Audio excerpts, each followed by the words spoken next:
Hey YouTube, the purpose of this video is to help reduce the chances of your bike being stolen on a low budget. All of my videos are to get people cycling without having to spend a lot of money, and hopefully they can even earn some money as well.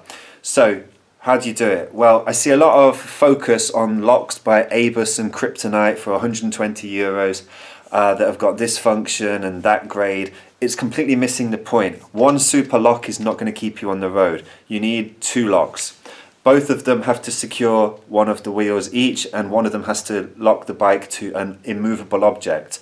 This is okay, but the thing about these D-locks are that when they're long like this, and you can even get longer ones, the bike thief can move it and then find a nice part to cut through with the circular saw or bolt cutters. The ones on the frame like this, I like them a lot because they're difficult to get a nice angle to cut through. And if the bike thief tries it, they might wreck the wheel or part of the frame as well, and that lowers the resale value.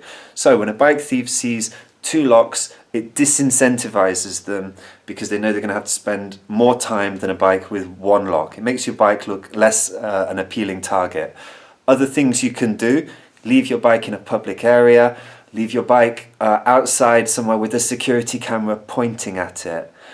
The bike thief doesn't want to have to spend a while cutting through two locks with sparks and noise under a camera with people walking by. Couple of final tips: get a UV marker. This one is called Edding 8280. I think I got a pack of 3 for 10 euros.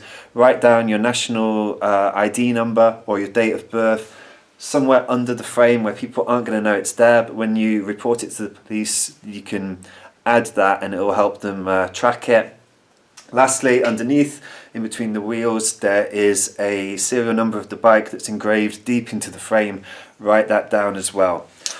Final point from me: I see a lot of locks like this. They look big and strong, these chain ones, but you need to look at the size of the smallest link. That is all a bike thief would have to cut through, and they can cut through that with a €5 hacksaw.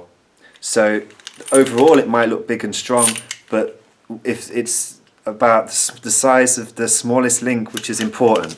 In that respect, D-locks are better. The shackle is much thicker, but you still need two of them. They both have to be thick as well.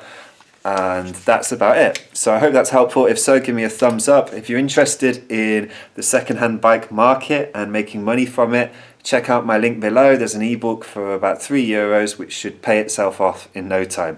Cheers.